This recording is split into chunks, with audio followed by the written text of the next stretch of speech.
Number 9 ममता। आगे के video में हमने यहाँ तक कहानी देखी थी कि ममता जो है उसके पिता का वध हो जाता है और वो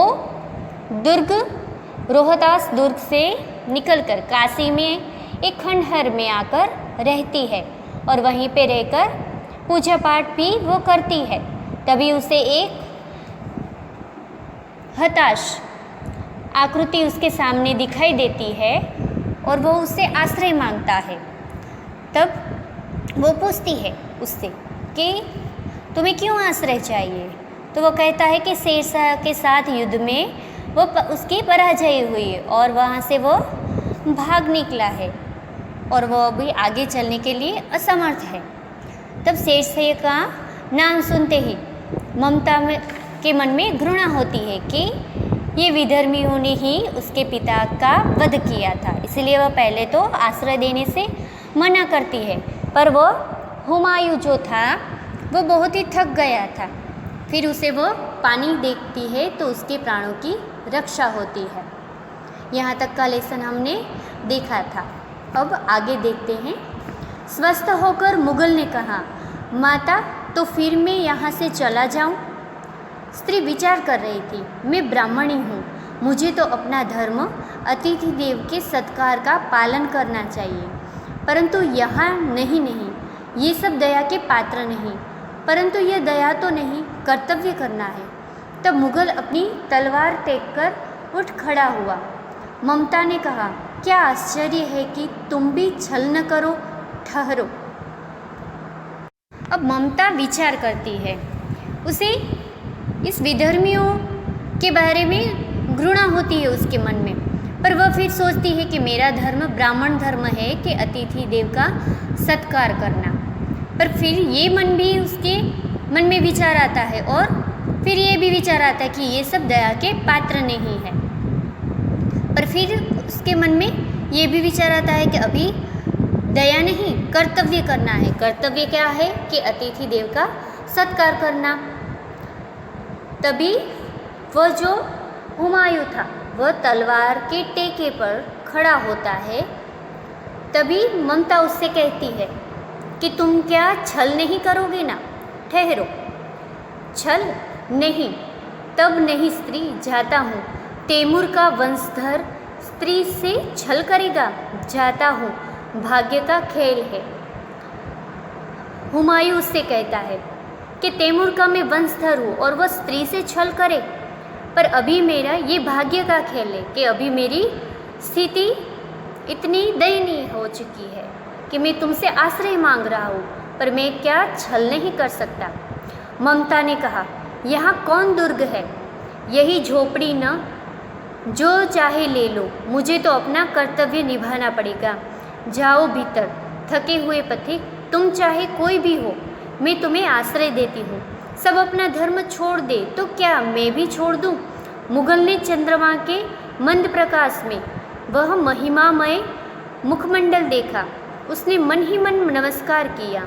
ममता पास की टूटी हुई दीवारों में चली गई। भीतर थके पथिक ने झोपड़ी में विश्राम लिया। अब ममता ने अपना धर्म निभाया, उसने उसे आश्रय दिया और खुद वह टूटी हुई दीवार के पीछे चल गई और पथिक को झोपड़ी में विश्राम करने दिया। प्रभात में खंडहर की संधि से ममता ने देखा सैकड़ों अश्वारोही उस प्रांत में घूम रहे हैं। वह अपनी मूर्खता पर स्वयं को कोसने लगी। एकाएक झोपड़ी से निकलकर उस पथिक ने कहा, मिर्जा, मैं यहाँ हूँ। शब्द सुनते ही प्रसन्नता की चित्कार ध्वनि से वह प्रांत गूंज उठा। ममता अधिक भयभीत हुई। पथिक ने कहा, वह स्त्री कहाँ है, उसे खोज निकालो। ममता छिपने के लिए अधिक सचेष्ट हुई। वह मृगदाव में चली गई। दिन भर उसमें से न निकली। संध्या हो गई, वे लोग जाने लगे। ममता ने सुना पथिक घोड़े पर सवार होते हुए कह रहा था, मिर्जा, उस स्त्री को मैं कुछ न दे सका, उसका घर बनवा देना, क्योंकि मैंने विपत्ति में यहाँ विश्राम पाया है। यह स्थान भूलना मत। इसके बाद वे वहाँ से चले गए। अब अगले दिन जब सुबह हुमायूं के साथी उससे खोजते हुए वहाँ आ पहुँचे। हुमायूं झोपड़ी से निकलकर बाहर आया। उसने ममता के प्रति कृतज्ञता व्यक्त करने की इच्छा की, पर ममता को लगा कि ये सारे भी उसके साथ छल कर रहे हैं, इसलिए वह मृगदाव में छिप कर बैठी थी और वह बाहर ही नहीं निकली। संध्या हो गई, तब वह सारे वहाँ से जाने लगे, पर हुमायूं ने मिर्जा से कहा कि यह स्थान जहाँ मैंने विश्राम पाया है और वस्त्री को मैं कुछ भी ना दे सका, इस स्थान को तुम मत भूलना। चौसा के मुगल पठान युद्ध को बहुत दिन बीत गए। ममता अब 70 वर्ष की वृद्धा है। ये जो घटना घटी थी कि ममता ने उसे हुमायूं को आश्रय दिया था, अब इस बात को बहुत दिन बीत चुके थे।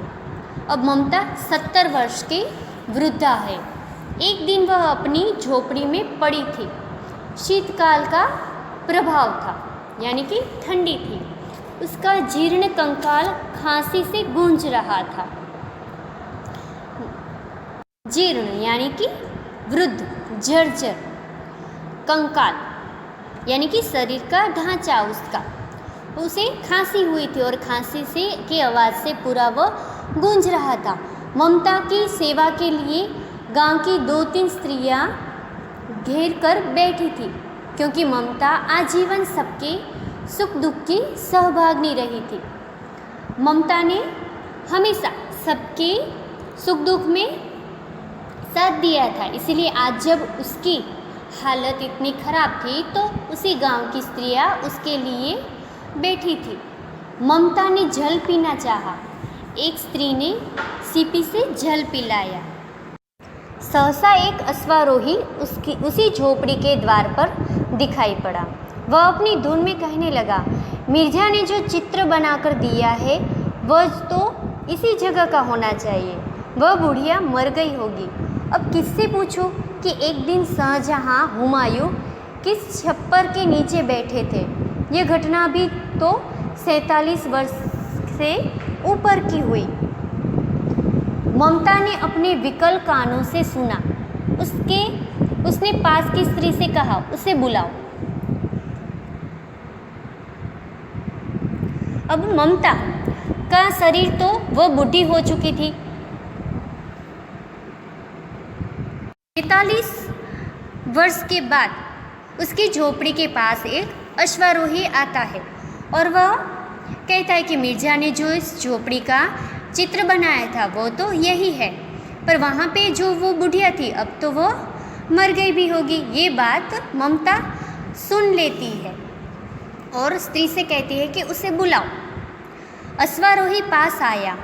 ममता ने रुक रुक कर कहा, मैं नहीं जानती कि वह शाहजहां था या साधारण मुगल, पर एक दिन इस झोपड़ी के नीचे वह रहा।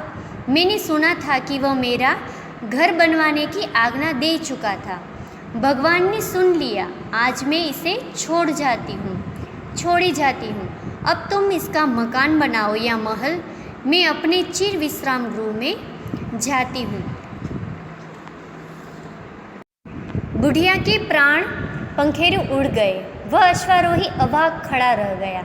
वहाँ एक अष्टकोण मंदिर बना और उस पर शिलालेख लगाया गया। सातों देश के नरेश हुमायूं ने एक दिन यहाँ विश्राम किया था। उनके पुत्र अकबर ने उनकी स्मृति में यह विशाल गगनचुंबी मंदिर बनवाया, पर उसमें ममता का कहीं नाम न था। 47 साल बीत गए थे। ममता 70 साल की हो चुकी थी। उसके जीवन का अंत भाग आ गया था। उस समय मिर्जा के बनाए हुए चित्र के आधार पर एक घुड़सवार ममता की झोपड़ी के पास पहुंचा। उसे बादशाह अकबर ने उस जगह का पता लगाने के लिए भेजा था, क्योंकि वहां एक रात उसके पिता ने विश्राम किया था।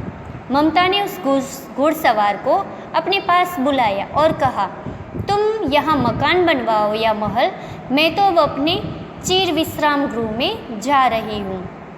बाद में ममता की झोपड़ी की जगह एक अष्टकोण मंदिर बना गया। उसमें हुमायूं का नाम था, जिसकी याद में यह बनवाया गया था, और शाह अकबर का नाम था, जिसने उसे बनवाया था, पर ममता का कहीं नाम न था।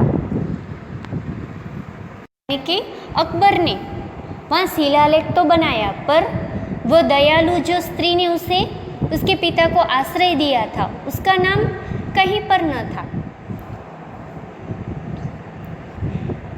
उसके पिता को आश्रय देने वाली दया की उस देवी ममता की स्मृति में वह मंदिर बनवाना चाहिए था, उसके नाम का उल्लेख होना चाहिए, पर वह वहाँ ममता का नाम कहीं न था। तो इस प्रकार हमने ये बहुत सी सुंदर कहानी समझी। स्वाध्याय कार्य हम नेक्स्ट वीडियो में देखेंगे।